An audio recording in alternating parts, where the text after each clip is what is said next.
Hello les amis et bienvenue chez Family Flow. Je vous avais déjà parlé de la fasciapulsologie et là je me trouve avec Tanguy qui est fasciapulsologue et plus que du blabla, je vais te laisser expliquer ce que c'est et vous allez voir, c'est vraiment impressionnant. Ah bah écoutez, c'est la première fois qu'on se rencontre. Je vais tenter de vous présenter un petit peu mon travail qui est la fasciapulsologie. En gros, pour la petite histoire, c'est une pratique qui a maintenant près de 40 ans, qui a été mise au point par Christian Carini. Et c'est un homme qui était, puisqu'il est décédé il y a un an de ça, qui était aux trois quarts aveugle, en tout cas vraiment bien mauvaise vue, mais une grande sensibilité dans les mains. Il a essayé de comprendre, de chercher, de travailler, de systématiser un petit peu les choses qu'il ressentait, de voir si ça se rapprochait à travers d'autres techniques peut-être plus connues comme la kiné ou certaines formes d'ostéopathie, ce qui l'a amené à rencontrer à un moment donné Danny Blois. Donc Christian Carini et Danny Blois se sont rencontrés, ont travaillé ensemble, mais il semblerait qu'à un moment donné, et c'est même sûr, il y a eu des divergences au niveau de la recherche, des pratiques, en tout cas de l'orientation à donner. C'est pour ça que peut-être certains ou certaines d'entre vous ont entendu parler de fasciathérapie, qui est donc l'école dirigée par Danny Blois, et Christian Carini, lui, a changé le nom pour se démarquer et a appelé sa technique fasciapulsologie.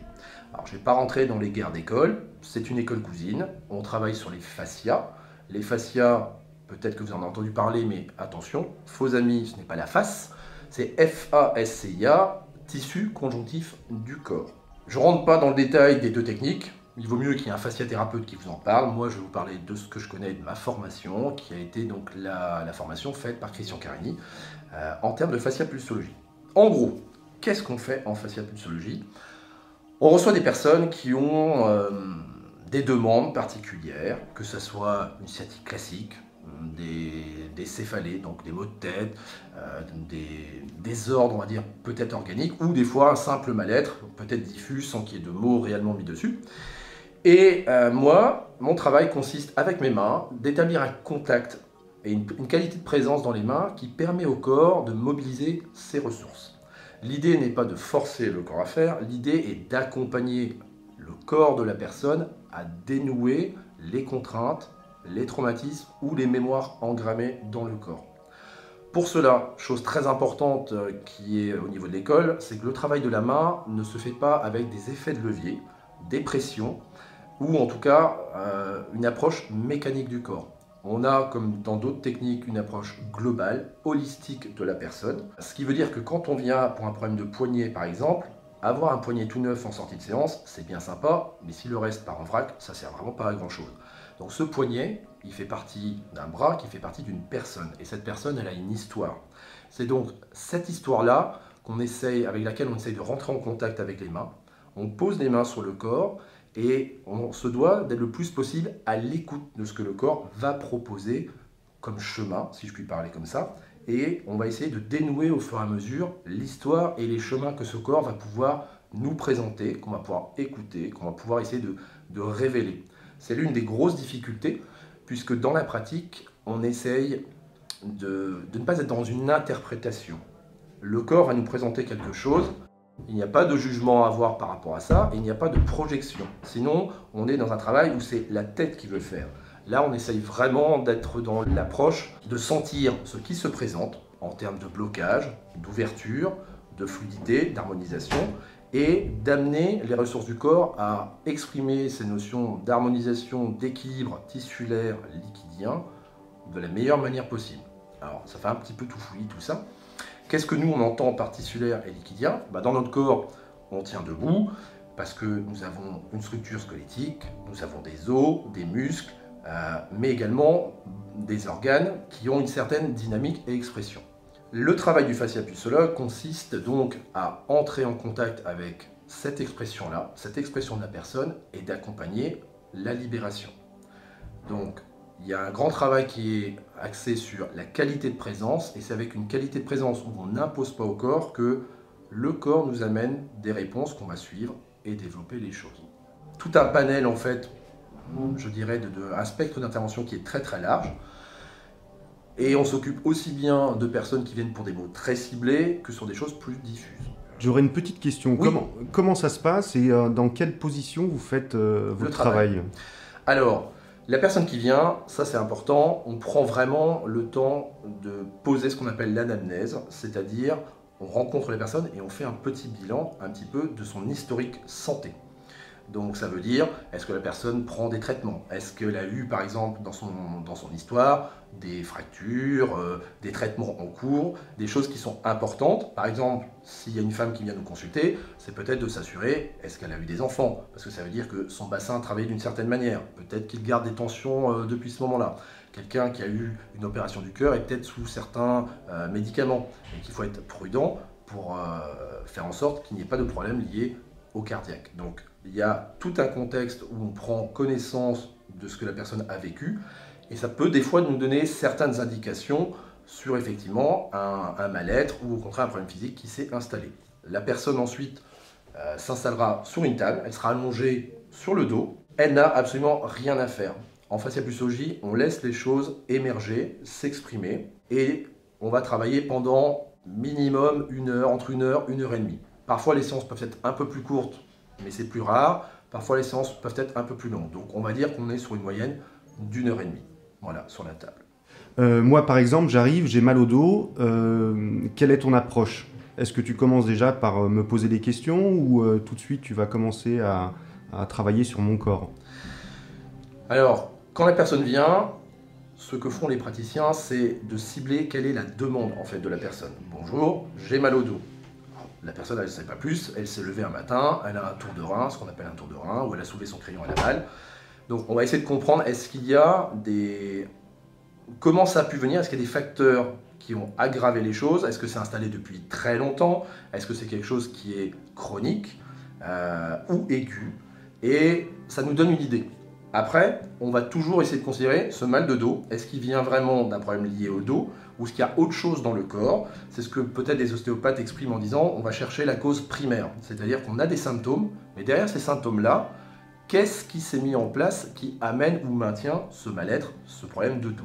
Voilà. Oui, parce que là, quand on dit j'ai mal au dos, ça veut dire que j'en ai plein le dos.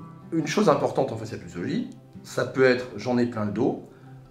Moi, personnellement, j'essaie de ne pas trop rentrer dans l'analyse. En fasciapulsologie, on ne cherche pas à faire une analyse. La personne, elle peut exprimer des mots d'une certaine manière, ils mettent peut-être certaines symboliques. Nous, on va vraiment se cibler et rester très proche de ce que le corps va exprimer en termes de libération ou de contrainte. Donc, peu importe, je dirais, peut-être l'origine du problème, ce qui nous importe à nous, c'est tout ce qui n'est pas dans une certaine qualité tissulaire, une fluidité, on doit trouver le chemin pour les libérer.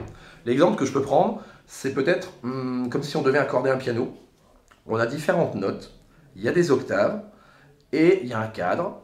Et du coup, dans ce cadre-là, il faut que tout soit réglé comme il faut. C'est-à-dire qu'il faut qu'on puisse exprimer à la fois la justesse de la note et les résonances.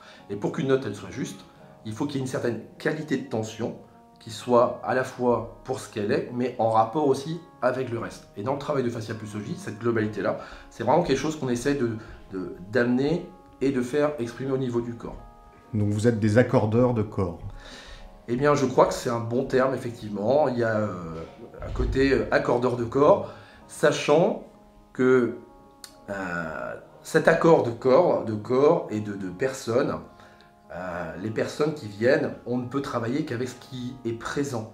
C'est-à-dire que le fasciapulsologue n'est pas là pour induire les choses, mais travailler avec ce qui existe ou ce qui est latent. C'est important parce que ça permet d'avoir l'autonomie de la personne, de lui dire je ne dépends pas d'un thérapeute unique. Et surtout, une fois que j'ai retrouvé mon autonomie, je vis ma vie. Et il n'y a aucun problème là-dessus.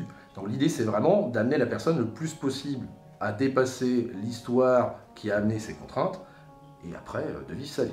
Alors, la fasciapulsologie n'est pas une panacée. Je ne pense pas qu'il existe, en tout cas je n'ai pas rencontré de personne qui ait une technique qui soit universelle pour tous les problèmes.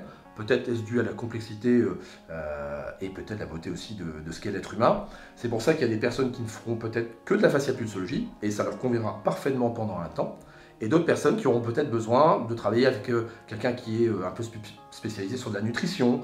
C'est pour ça que je dis que parfois il y a certaines personnes, en fonction de leurs demandes et de ce qu'elles expriment, on se dit, ah, effectivement, la fasciapulsologie, pas de problème, on peut vous accompagner, mais peut-être qu'il faudrait une autre personne qui travaille peut-être dans tel domaine ou autre. Et ça, c'est un élément qui est important aussi, c'est que dans le travail de la fasciapulsologie, comme dans d'autres approches, il faut aussi savoir reconnaître qu'on ne travaille que ce qu'on arrive à saisir, mais que parfois on se retrouve confronté, on va dire, à des histoires de corps qui sont complexes et qu'on ne peut pas arriver à démêler tout seul. Donc avoir en tout cas des collègues praticiens dans d'autres disciplines, ça permet d'avoir une richesse et de se dire à un moment donné, moi je vous ai accompagné jusque-là, peut-être qu'il vous faut une autre personne pour amener les déblocages, quitte à revenir après me voir. Donc moi je crois beaucoup en la synergie, la bonne intelligence des différentes pratiques, même si franchement la fasciapulsologie, c'est génial. Après, c'est les mots du corps. Comme on le dit dans la symbolique, le Oui. mot, donc c'est le corps qui s'exprime au travers des mots. Oui, Question pratique. question pratique. Où est-ce qu'on peut trouver un fasciapulsologue? Alors les fasciapulsologues sont répartis essentiellement en France. Alors, nous ne sommes pas très très nombreux, mais nous pouvons trouver sur le site, le groupement international des fasciapulsologues, il y a un annuaire des praticiens, donc par région. Et en cliquant sur le lien, on peut trouver un ou des praticiens qui pourraient nous convenir. Sachant que sont sur cet annuaire les personnes qui sont adhérents du groupement, mais qu'il existe peut-être près de chez vous des personnes qui sont praticiens en fasciapulsologie, mais qui ne souhaitaient peut-être pas être dans l'annuaire et qu'on peut quand même trouver peut-être par du bouche à oreille ou en se renseignant un petit peu dans les cercles de praticiens de sa ville. Une autre question, où est-ce qu'on peut se former en tant que fasciapulsologue? Alors, la seule école qui a été validée par Christian, c'est IFCC France, c'est l'école de fasciapulsologie, dont les cours sont dispensés à Paris, donc à l'espace GLM, c'est dans le 15e, du côté Oberkampf, Filles du Calvaire, Cirque d'hiver. La formation de fasciapulsologue, c'est 3 ans, 3 ans plus 2, à raison d'un week-end par mois. La première année, on va travailler tout ce qui est le système pariétal, c'est-à-dire la vision du corps, muscles, os, et de travailler des gestes spécifiques à ça. La deuxième année, on est sur le travail du viscéral, la relation avec les organes. Année 3, tout le travail plus subtil et plus fin qu'exige la sensibilité au niveau du crânien. Et à partir de là, on a son certificat et on est donc complètement autonome pour pouvoir travailler et recevoir les gens. Après, il y a 2 ans de ce qu'on appelle des postgradués. Ce sont 8 modules qui permettent d'aller de manière plus loin dans à la fois son toucher et la compréhension peut-être de la relation des différents systèmes. Ça va par exemple de la déformation des mains et des pieds, la libération de l'ensemble des diaphragmes du corps, et j'en passe, puisqu'il y en a 8, je ne vais pas tous les énumérer là. Ce qui est important de savoir, c'est qu'en tout cas, c'est ouvert à tout le monde. On n'est pas obligé d'être un professionnel de la santé ou un médecin. Il y a des personnes qui n'ont aucune connaissance en anatomie ou physiologie. Elles sont tout à fait accompagnées puisque les cours d'anatomie et physiologie sont dispensés par des professionnels de santé. Donc il y a un niveau suffisant pour pouvoir appréhender le corps dans la théorie. Et après, il y a une équipe pédagogique qui est là pour accompagner le travail de la main, développer sa sensibilité et pouvoir travailler suivant les axes de la fasciapulsologie. Une chose super importante aussi, peut-être pour des personnes qui se posent la question de se dire un week-end par mois, finalement c'est pas très intense tout ça. Comme tout travail qui demande de la sensibilité, de l'ouverture avec les mains, c'est un petit peu comme si je vous demandais de lire du braille du jour au lendemain. Bah, c'est un peu compliqué si on n'a pas du tout la pratique. Eh bien, il faut que vous puissiez amener votre main à développer cette sensibilité, à découvrir les points, les creux. Vous commencez à déterminer les lettres, vous ne savez pas encore lire. Et en travaillant, en revenant sur le travail du corps, en étant accompagné pour trouver les sensations justes qui vont vous permettre d'avoir un bon référentiel, vous allez être au fur et à mesure capable de lire effectivement ce braille, de lire ce corps qui vous semblait complètement identique. Vous allez dire, ah, j'ai plutôt une expression de liquide, j'ai plutôt une expression musculaire, ok, d'accord, vers où est-ce que je vais? Et ça va vous permettre à vous de pouvoir développer votre autonomie et votre, je dirais, après votre propre pratique suivant les principes de la fascia. Bon, Tanguy, alors grosso modo, vas-y, fais-nous une conclusion qui soit un petit peu plus pragmatique. C'est vrai que parfois je m'égare un petit peu. C'est le côté passionné. En tout cas, la fasciapulsologie, c'est peut-être une méthode qui vous permet de venir vous rencontrer vous-même en douceur. Voilà. Voilà, donc j'espère que ça a été clair pour vous. Bon, moi j'ai pas tout compris, mais justement, allez vous renseigner, essayez de comprendre qu'il y a aussi on va dire, des solutions parallèles et qu'il y a aussi des gens qui sont là pour vous aider, pour vous accompagner. Le corps est une machine complexe, mais surtout pleine d'émotions. Il y a plein de choses avec lesquelles on peut évoluer. C'est ça, tout à fait. Et modeler son émotion et son corps. Et je pense que tu as dit un truc intéressant, je rebondis là-dessus, parce que le corps, votre corps, c'est pas une machine justement, c'est bien plus que ça. Et si vous avez envie de vous faire du bien, simplement de venir par curiosité, c'est un travail vraiment qui peut vous accompagner d'une belle manière tout au long de votre vie et sur des choses très différentes. Voilà les amis, nous on se retrouve la semaine prochaine pour d'autres aventures, que sais-je. En tout cas, merci à toi Tanguy, merci pour ton explication. Et puis on se retrouve bientôt quoi. Peut-être, voilà. À tout vite. Un jour ou l'autre, vous irez voir Tanguy. En Bretagne. En Bretagne ou à Paris. Ou à Paris, puisque je peux consulter également sur Paris. Donc n'hésitez pas à venir me voir. À la semaine prochaine les amis, gros bisous à vous et gros bisous à toi. Ouais, ciao. Merci Flo. Salut tout le monde. Family Flo. Family Flo. Ouais. C'était un plaisir. Ciao. Ciao ciao.